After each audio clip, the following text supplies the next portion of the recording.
Health and beauty ടോക്കിലേക്ക് ഏവർക്കും സ്വാഗതം.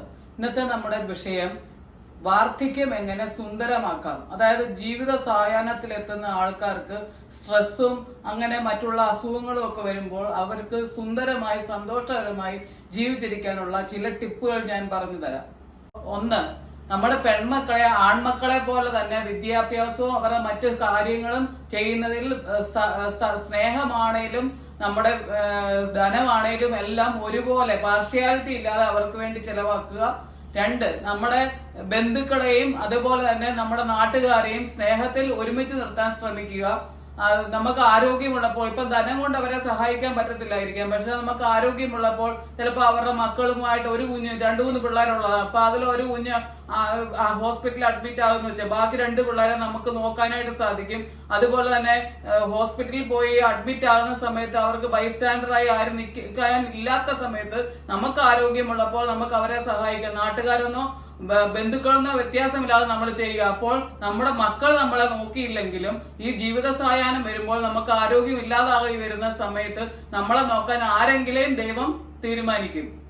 സാമ്പത്തികം ഉള്ളപ്പോൾ തന്നെ ഒരു ആരോഗ്യ ഇൻഷുറൻസ് എടുത്തു വെക്കുക. അതായത് ഒരു 55-60 വയസ്സെത്തുമ്പോൾ അത് കഴിഞ്ഞ് തന്നെ നമുക്ക് ഓരോ അസുഖങ്ങൾ പിടിപെടാം. അപ്പൊ ഷുഗർ, പ്രഷർ അങ്ങനെയുള്ള അസുഖങ്ങൾ ഇപ്പം ജീവിതശൈലി രോഗങ്ങളായിട്ട് വന്നുകൊണ്ടിരിക്കുകയാണ്. അപ്പൊ നമുക്ക് അതിനു മുമ്പ് തന്നെ നമുക്ക് ഈ ഒരു ആരോഗ്യ ഇൻഷുറൻസ് എടുത്തു വെക്കാം. നാലാമതായി, സ്ട്രെസ് കുറയ്ക്കുന്നതിന് വേണ്ടി നമുക്ക് സന്തോഷകരമായ വിനോദങ്ങളിൽ ഏർപ്പെടാം. അതുപോലെ തന്നെ ചെറിയ ചെറിയ ട്രിപ്പുകൾക്ക് പോവാം. നമ്മൾക്ക് ആരോഗ്യമുള്ളപ്പോൾ തന്നെ എക്സർസൈസ് ചെയ്ത് തുടങ്ങാം. ചെറുപ്പത്തിൽ തന്നെ എക്സർസൈസ് ഒരു ശീലമാക്കുക. അതുപോലെ തന്നെ ബാലൻസ്ഡ് ഡയറ്റ്, നമുക്ക് എല്ലാ ന്യൂട്രീഷണൽ വാല്യൂസും വൈറ്റമിൻസും മിനറൽസും കിട്ടുന്ന ആഹാരം ശീലമാക്കുക. ഇതൊക്കെ ചെയ്ത് നമുക്ക് വരും കാലങ്ങളിലേക്ക് ജീവിതശൈലി രോഗങ്ങൾ ഒഴിവാക്കാൻ നമുക്ക് സാധിക്കും. നിങ്ങൾക്ക് 60 വയസ്സെത്തി രോഗാവസ്ഥയിലായി, നിങ്ങളെ നോക്കാൻ ആരുമില്ല, നിങ്ങളുടെ മക്കളെ പഠിപ്പിച്ചു വിട്ടു, പക്ഷെ അവർ നോക്കുന്നില്ല, ഹോസ്പിറ്റലിൽ അഡ്മിറ്റ് ആയാൽ നിങ്ങളുടെ അരിക്കൽ വന്ന് നോക്കാൻ ആരുമില്ല, സാമ്പത്തികം ചെലവാക്കാൻ ആരുമില്ല, വീട്ടു ചെലവിന് പൈസയില്ല. ഇങ്ങനെയൊക്കെ വരുവാണെങ്കിൽ നിങ്ങൾക്ക് സ്വന്തമായി ഒരു വീടുണ്ടെങ്കിൽ നിങ്ങൾക്ക് ചെയ്യാവുന്ന ഒരു പദ്ധതി ഞാൻ പറഞ്ഞു തരാം. നമ്മുടെ ഗവൺമെന്റ് ബാങ്കുകളും ഏർപ്പെടുത്തിയ ഒരു പദ്ധതി റിവേഴ്സ് മോർട്ട്ഗേജ് എന്നാണ് അതിന്റെ പേര്.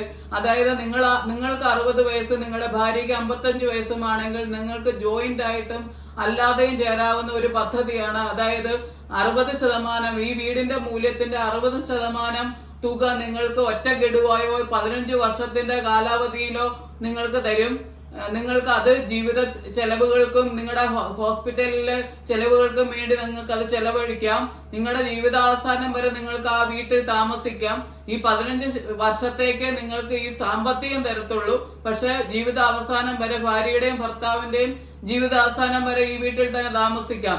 നിങ്ങളുടെ മരണത്തിന് ശേഷം നിങ്ങളുടെ മക്കൾക്ക് ഇത് ആവശ്യമുണ്ടെങ്കിൽ ഈ 60% രൂപയും അതിന്റെ പലിശയും സഹിതം ബാങ്കുകൾക്കായി അടയ്ക്കുകയാണെങ്കിൽ മക്കൾക്ക് ഇത് സ്വന്തമാക്കാം. ഇല്ലെങ്കിൽ ബാങ്ക് അത് ഏറ്റെടുക്കും.